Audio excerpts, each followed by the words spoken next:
Last several weeks, we've been working our way through this series called Roadside Assistance. We've talked about loneliness. We've talked about the influence on tech. And we wanted to design one of the weeks where we tried to get as practical as we could, where we invited some people that are actually raising kids, that are wrestling with tech issues. There's going to be some people that were part of this video that you won't see on the video because of their tech responsibilities with their companies. They cannot actually speak on video about it as they would like to, but they were able to kind of advise us on this. And so we've got for you a little bit of a panel discussion that we're able to video, and now we can show it at all the campuses. And then I'll come back up and wrap it up in just a bit. I hope you enjoy this.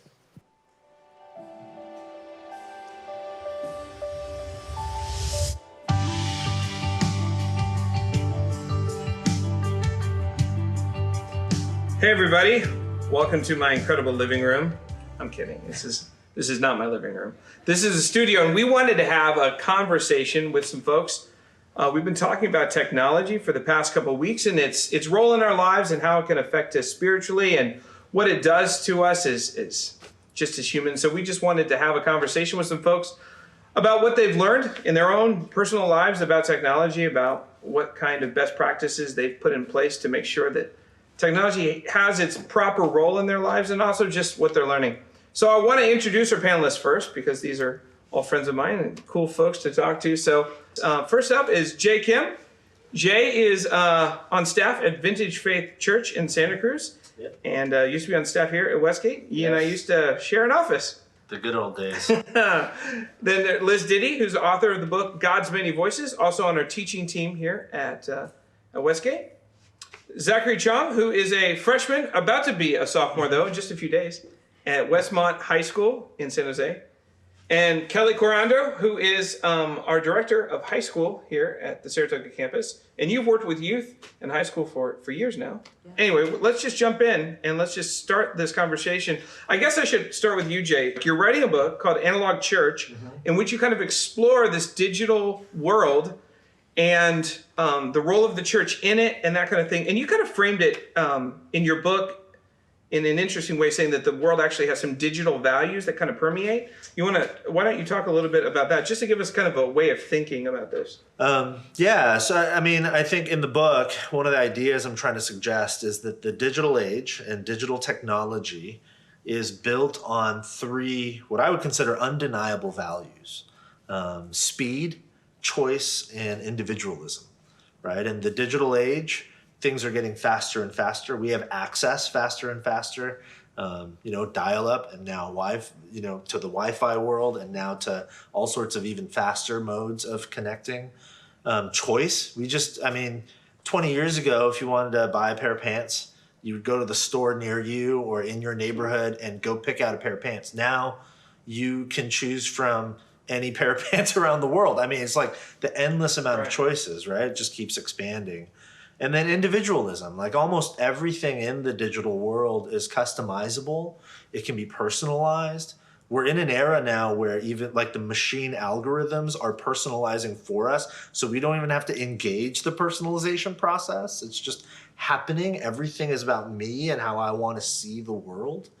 And those things are not bad. I think there's some really good, beautiful things about it that's made our lives, the human experience, more convenient and dynamic in some ways.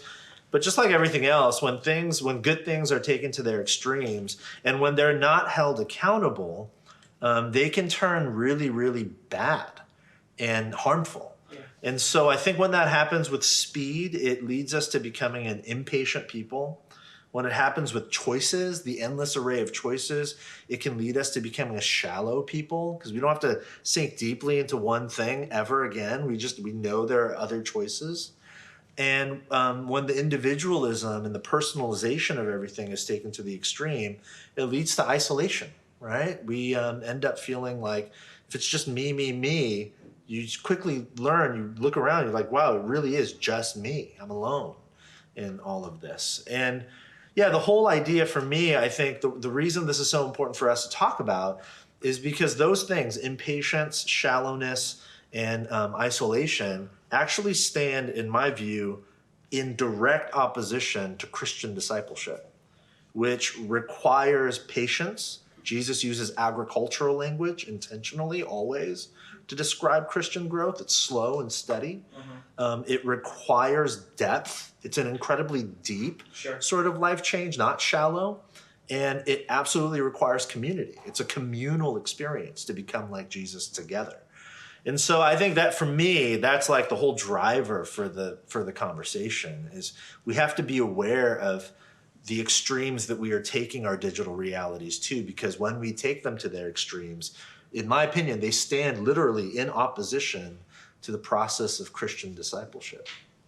Yeah, where have you guys seen that kind of impatience or lack of community and lack of depth kind of jump up at you, and then how have you guys seen that in your own lives? I see the isolation thing a lot with students, even my own age group. I think that there is so much going on around what we post on social media and who's with who and who's being left out and who's feeling excluded. I think that students these days feel extremely isolated and lonely because of that, just because of the factor that they're not in the post or they're not included in this or that. Like when I went to high school, if people hung out, I never knew. Right, yeah. There was no way for me to know, and now it's like... Who would know? Yeah. And the same thing with like Find My Friends on Snapchat. You at one point would never know where someone is at a certain time, but now everybody can know where you are. And so you can look on your screen and see, oh, there's 3 of my friends hanging out at this house, but I wasn't invited to that. Right. And so immediately it just has this disconnect of like, oh, maybe I'm not good enough, etc. And it leads to that isolation that he's talking about. I mean, you're actually in high school. Do you see this in your peer groups? Do you see this with your friends and folks? People definitely can end up feeling left out if they know their friends are going to go do something. So actually, my transition to high school was a little bit harder for me because 95% of my friends all went to a different high school than I did. Has technology helped or hurt you in trying to make that? Do you feel like sometimes it's helped or hurts, or what do you see? It definitely has helped me because I've been able to talk to those friends from at the different high school, and I've been able to figure out what's going on in their lives and not just feel like I'm separated from them. So there's a connection, you guys texting and going back and forth. Yeah. And it's interesting too, right, in those kinds of friendships, especially ones that you carry through online. I think for those of us who are older, like we are still friends with our friends from college on the internet, right? And we still follow some of our friends from high school or whatever, and we sort of keep them with us. But it's an interesting kind of friendship because not only are you sort of seeing the highlight reel of their life, but you're also having a very, when you think about like isolation and choices, you have the choice of when you want to connect and who you want to connect with and how deep or shallow you want that connection to be. So you can have conflict-free friendships. Yeah. Where you don't say anything that offends the other person. You don't ever get on each other's nerves. You're not in the car on a road trip driving each other crazy with the radio station, you know, and so I think it can give an illusion. So Zachary, a radio is what...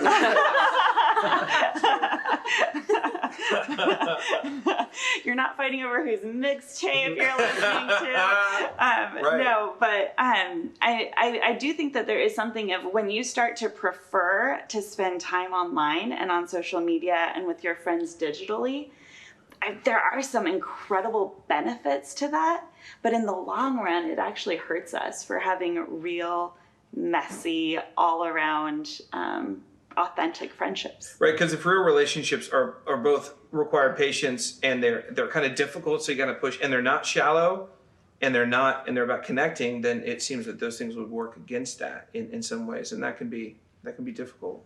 All right, Kelly, you work with teenagers and have for years now, and what effects are you seeing of technology, social media, that kind of stuff on the inner lives and the lives of the students that you work with? Yeah, it's huge. I think, so in this area, Silicon Valley, we have the highest teen suicide rate in the country. That's like an actual fact, studies have been done. But I think I see it in friend groups, I see it even in our youth group, the ways that students feel excluded, the anxieties and the pressures of, what is this person doing versus what am I doing? But specifically even, they're not capable and equipped to handle the kind of things that their friends are experiencing or dealing with. And so they're even texting their friends midnight, 1 a.m, they're texting me, I can't take this anymore. I can't do this anymore. And we have put this, why are they dwelling on that? Like, what is happening that they're at midnight, 1 a.m, that they're looking at their phones, seeing a picture of something or, thinking about something and then going, I don't want to be here. I can't do this anymore. I feel the pressures of, but I think that all causes anxiety, depression to rise in teenagers, just the experience of FOMO, like fear of missing out or the exclusion. So the coupling of emotional immaturity and the inability to handle the things that life is happening, being up that late on that device, and then having the ability to text your friends, and then kind of dumping that on another teen who can't quite handle even your own emotions, let alone their own. Yeah. That compounds this. There have been several conversations with students who have for months to a year handled text conversations that were far above their ability to handle them because their friend says, please don't tell anybody else. I only trust you. But the weight that student is then carrying because they cannot handle, and they're not supposed to handle that kind of emotional depravity is unreal. And so it then turns them depressed and makes them feel like they can't go on. It's really sad. So in terms of technology kind of disconnecting us from important relationships, how else have you guys seen technology kind of do the kind of isolating thing where instead of being deeply connected, where it's kind of a disconnecting thing? So I've actually made a conscious decision to stay away from social media because I can sort of get the same stuff done on text and just calling people that I would normally would on social media. Social media, for me at least, it just seems like another medium of communication. And honestly, if I'm being honest with myself, I know that I'm just going to end up spending a lot of idle time on it. And also there's the negativity Kelly mentioned, and that's just something I want to avoid. One of the things that's also difficult about technology is it's kind of everywhere. It's pervasive. It follows us. I mean, it used to be you go to your job, you work your 9 to 5, you leave your desk computer, you leave your desktop phone, and then you're done. I mean, they can't get in touch with you. Now our work is in our pocket. It's on our phone. How has that weird blurring of lines of work and home and social and all that, how's that affected you guys in your experience? Well, I'm sure everybody has their stories, but I have a job that works a lot on flex time, but I still need to be responsive and I still have deadlines to meet. And my husband works in tech in Silicon Valley, so his job involves him communicating with countries all over the world at all hours of the day. So we have, in some ways, a really great gig, because if he needs to leave work at 3 o'clock to make my daughter's piano recital, he can. But that's kind of because he's going to be working from 10 p.m. to midnight later that night. Oh, wow. And same for me. I can pick up my kids at school and take them home. That is such a gift for me as a mom. Not every mom gets to do that. But then when I get them home, I have them at home and I still have work to get done. Right. So we're constantly trying to figure out how this awesome flexible gig, how we manage that relationally and connection-wise as a family. And I remember actually, I had my son got a Polaroid camera for Christmas, and old school. Oh yeah, it's the thing now. It's so cool. It's so cool. And he loves it. But he's like photo documenting every pile of dishes and like everything in my house. I'm like, let's throw those away. But I remember one day he came up to me and was like, "Mom, take a picture, Mom." And I had something that was really important that I was working on. I said, "Just wait a minute, honey, I will be there in just a minute." And without me knowing, he snapped a picture. And then he hands me this picture of me leaning up against the refrigerator with my cell phone. And I wasn't scrolling through media. I had set expectations of when I was going to be on my phone and that I was going to be off my phone again soon. But I realized, this like up angle from this like little 6-year-old boy that that wasn't necessarily like how I wanted him to remember his mom. Like that wasn't the picture I wanted to be in his scrapbook or in his mind. And so one of the things I've been trying to be more conscious of when I work at home is to say, Mom has to work right now. I'm going to duck into the office. So you use like a physical location, like a physical boundary to say, this is workspace, it's workspace, and this is not workspace. So has that been helpful? It has been. And I try even, someone had encouraged me to just age appropriately, even talk to my kids about work and let them know when I feel like I'm like, not just Mommy has to work right now, but you know, I'm really excited about this opportunity that I have, or I'm really disappointed with this person, or something that sort of also gives them an idea of what work is like, and sort of lets them a little bit into my world and how I'm feeling. But when I'm actually working, I try to make sure that I let them know where I am and that that's what I'm doing, and draw that physical boundary so that they know what to expect when I'm outside of my office. I was just going to say, what Liz is saying is so, I think, crucially important, and something we don't think about a lot actually in the late modern world. So, and particularly with digital technology. So the idea of space has become really muddled, right? So 20 years ago, Tom invented MySpace, right? Remember Tom? It's kind of his photo like this. It's Tom, right? Tom from MySpace. And that sort of started changing everything, because if you think back, like, let's just go back to the Bible and to the people of God. If you just read the Bible, like beginning to end, what you realize is like space, like physical location, is theological. Like it has implications, how you design a space, what a particular space is for and what it is not for. In the Hebrew Bible, what we call the Old Testament, in the temple system, there were certain things, if you did them in certain spaces in the temple, right, it's like punishable by death, right? Like these are the things you do in this space, and then these are the things you do in this space, and this is the space that only the one guy, the high priest, gets to go into, like all that sort of thing. And then you jump forward to the New Testament, and Jesus dies, and the curtain in the temple rips in two, and then the New Testament writers tell us that we are now the temple. Or in essence, we are now that space. Like we embody that space.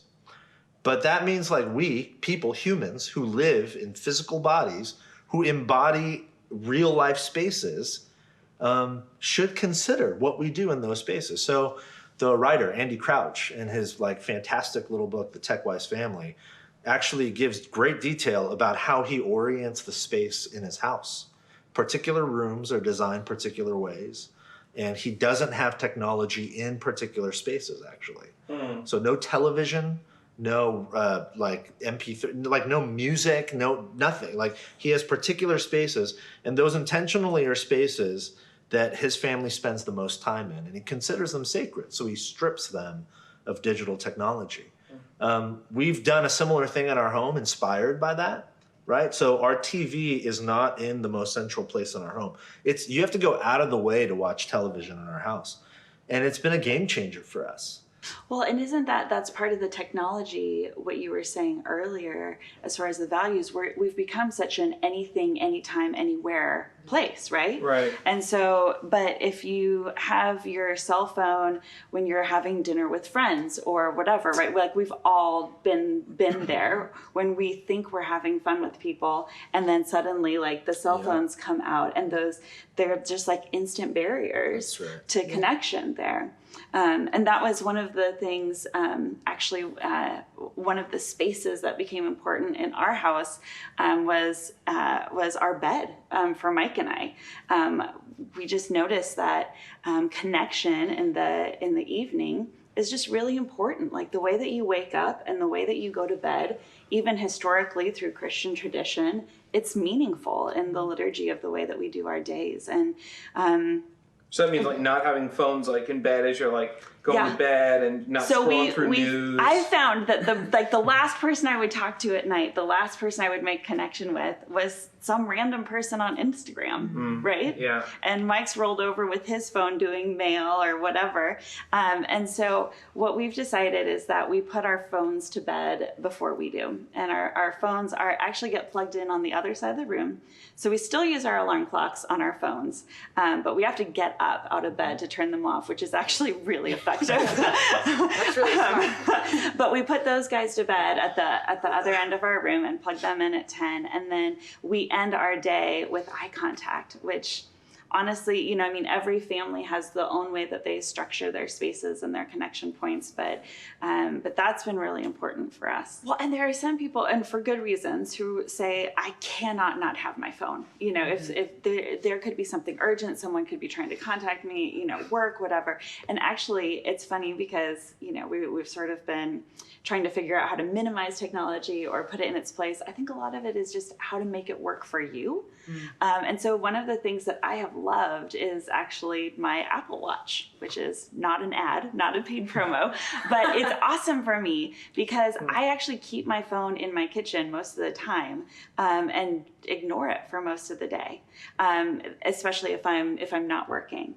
And if I get an important text or an important email that I know I have to respond to, it will alert me on my watch. But the rest of them, I can just ignore. And I'm never going to scroll through my watch. Right. And so it's a lot less, it takes a lot less of my attention. And I don't miss anything important, but I do miss all of the unimportant stuff.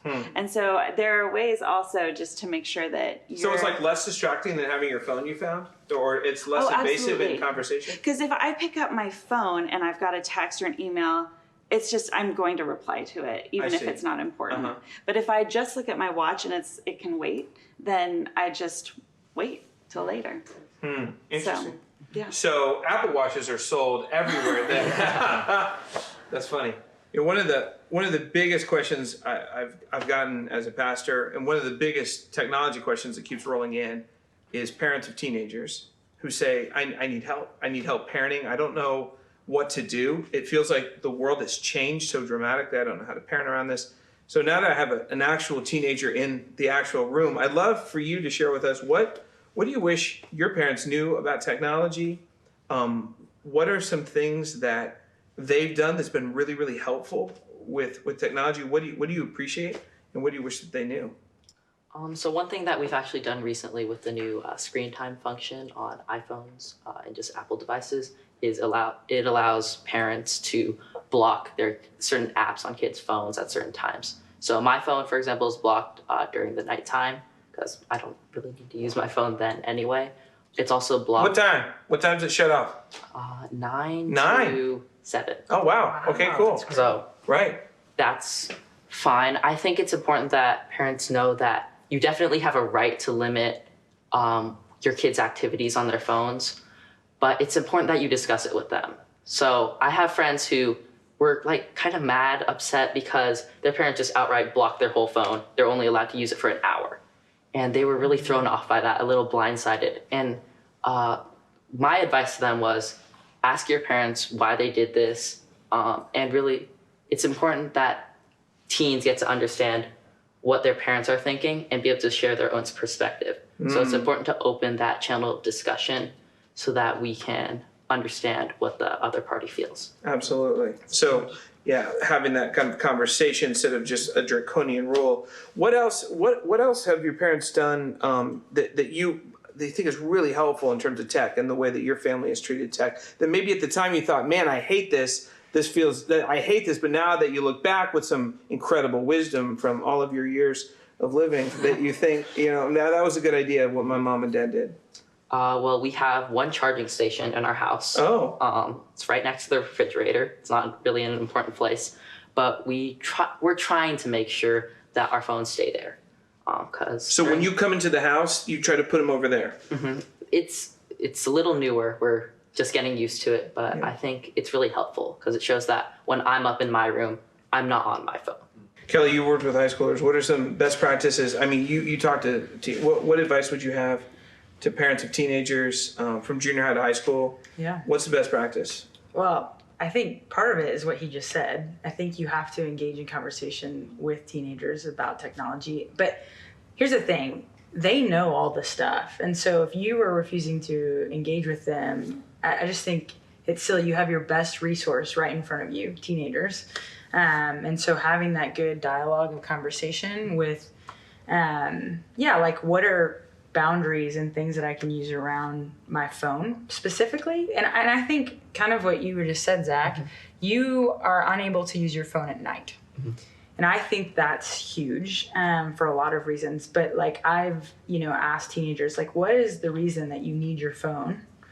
Like between the hours of 9 p.m. and 7 a.m. Like give me one good reason why you would need your phone at that time. Well, they'll say, I need an alarm clock. Right? Yeah, I need an alarm clock. Which Well, is buy a $15 alarm clock at Walmart. They're like, available at Walmart and Target and anywhere. Yeah, really. Like Anywhere. Amazon, Amazon, but everything, like almost like 90% of the texts that I get that are negative, the depression, anxiety conversations with teenagers are between 9 p.m.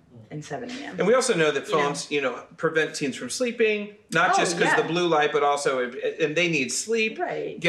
Being tired overwhelms them emotionally. So so you're saying put the phones to bed at a reasonable time.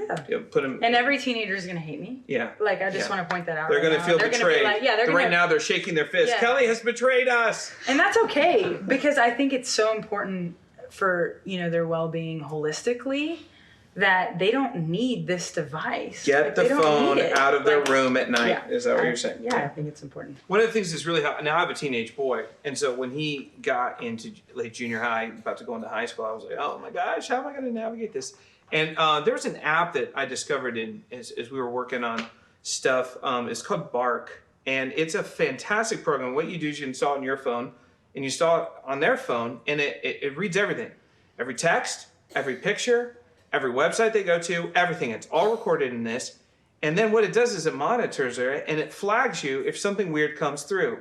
If something inappropriate or something frightening, something bullying, if they see bullying behavior. And what it does is it like a dog, it barks when there's something there. It's a free program. It's fantastic. And that has allowed me to have tremendous conversations about some kids in school were circulating this inappropriate picture. And so we're talking about pornography, talk about masturbation, talk about the dark web. We talk about all sorts of stuff. And it allows us to have really kind of gospel-infused conversations about what God wants and how it's affecting us. And it's been fantastic.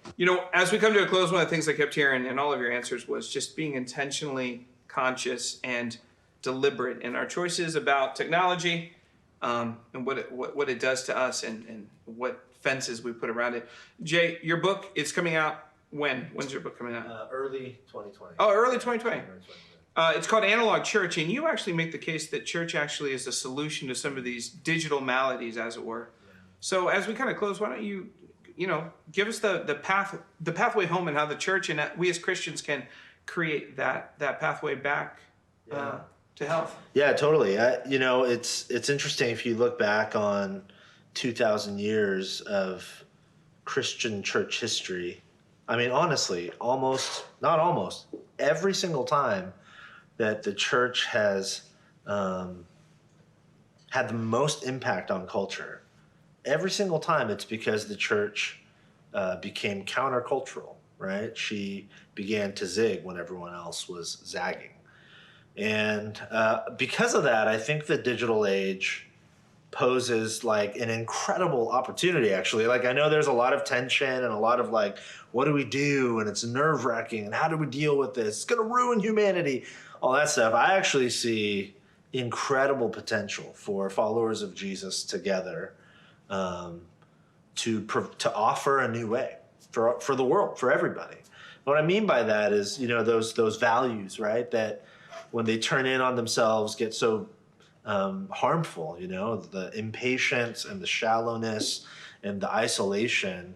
The church, by its very nature, is designed to be an invitation into a community that is in it for the long haul, slow and steady, incredibly patient, right? Intended to be a community that journeys into depth, right? That asks questions, that learns and grows and evolves together. And like I've been saying, it's intended to be a community, right? Where you can belong and where you're known and loved and cared for.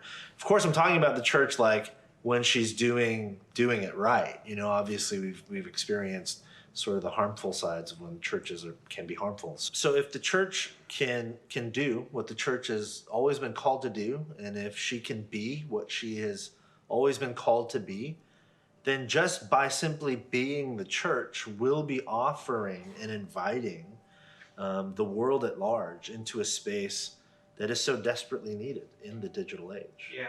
Right? A community of depth and patience with one another. So we're primed. I mean, I think followers of Jesus are primed to truly be light in like the digital darkness, right? And we don't have to figure out a brand new way. We don't have to become innovators and entrepreneurs. How do we become hyper relevant to the digital age?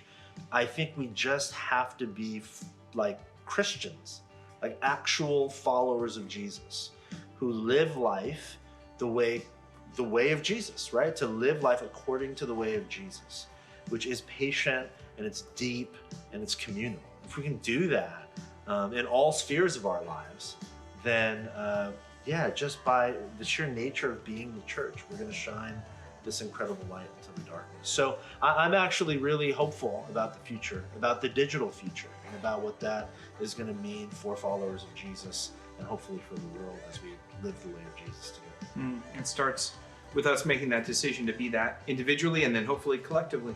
Absolutely. Well, thank you, Kelly and Zach and Liz and Jay, for spending time, and we hope that you have had an awesome experience. And I have to go check my Twitter feed real quick, so I'll be back.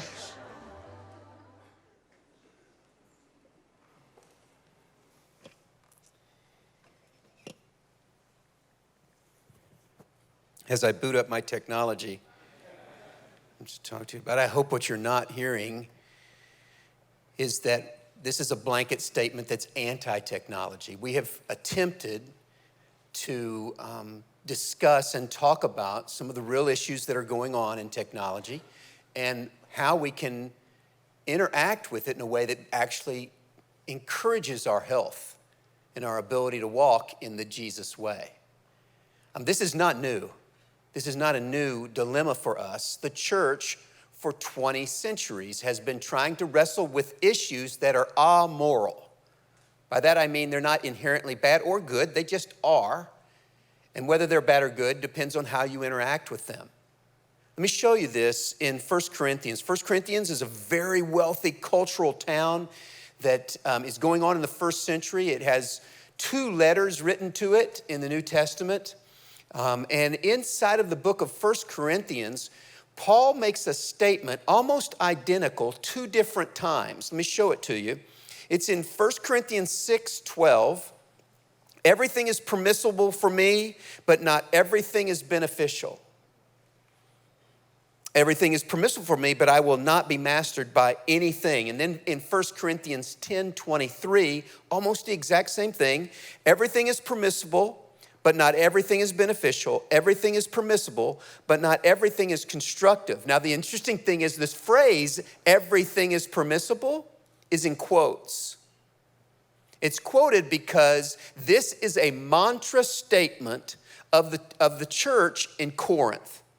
It's actually a statement of the city of Corinth, where they championed this freedom to be able to kind of make your own pathway and experience your own kind of challenges in front of you. And as you look at this, there's just a couple of things.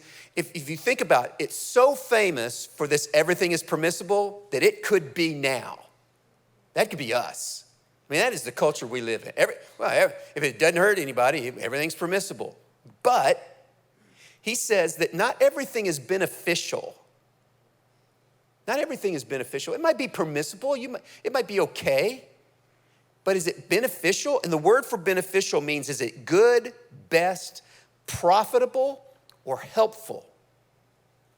Okay? Good, best, profitable, or helpful. Something that you would do that's a benefit, it's to our advantage. And then it says everything is permissible, but not everything is constructive. Constructive is actually a compound word that means house and build. Is it something that builds the right kind of home? Is it something that's going to build you in to the kind of person you want to be? So this is the trick, okay? There is no 4 steps to understanding technology and making it work in your home. I don't care where your phone charges. That's not my business. What I do care about is this: you being intentional about the kind of person you want to be and the role you're allowing technology to have in that process, right? And who's going to do that for you? Well, you thought I would, maybe. Maybe you thought you'd come here and I'd just give you, well, here's where you put your phone, and here's how long you're on it, and here's how many computer games you can let your children play, and here's how much. And no, I don't know. I'm having a hard time in my own house. I don't know this for you. But I believe this verse, everything is it beneficial? Is it constructive? I believe it gives us 2 questions that we can take from this point and move forward if you're willing to ask them. Here they are. Is this good for me? What I'm doing, is it good for me? Is it beneficial?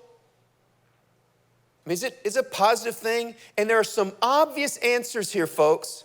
And parents, you're going to have the courage to answer this for your kids some, because they're going to always say, yes. Playing computer games 7 hours a day is good for me. It increases my thumb and hand-eye coordination. I'm learning how to solve problems by solving this game. I have community with the people I'm playing with. I can go on and on, right? They're always, so we have to be able to honestly say, is this good for me? The second question is this: does this build me into the person I want to be? Does this build me? In other words, not only is it good for me now, what is it doing for me now? Is this establishing things in my life that are going to help me to be the kind of person I really do want to be? Now, please do not hear that I'm anti-computer game, or that I'm anti-video, or that I'm anti-computers, or that I'm anti-phones. I don't have an iWatch, but I want one now. I'm not. What I'm violently against, what I'm adamantly against, what I am passionately against is people living their Christian life without thought and just being washed here and there by the culture that they are in. I'll close with this, Philippians 4:8. Now, dear brothers and sisters, one final thing. Fix your thoughts on what is true, what is honorable, and what is right and pure and lovely and admirable. Think about things that are excellent and worthy of praise. Fix your thoughts on those things. Now, there remains one giant warning that technology afflicts us with. One giant warning. It'll be a PG-13 message. It'll be next week. You got to be here for it. Let me pray for us.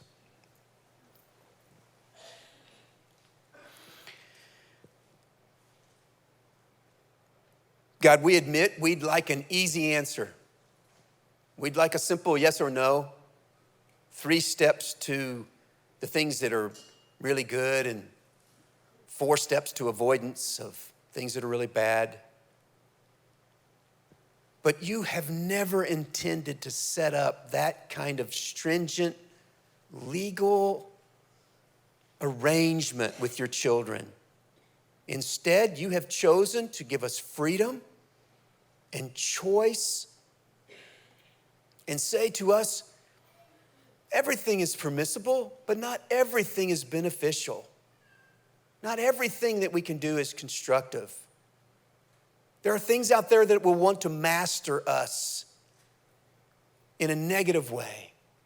And so, God, I pray for us as a community that we would see the winsome offer of grace in Jesus Christ, and we would not take advantage of that, but that we would walk in it with joy, with freedom, with love.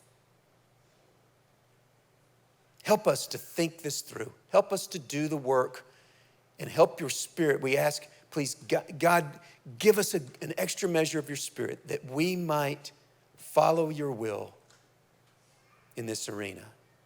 We ask it in Jesus' name. Amen.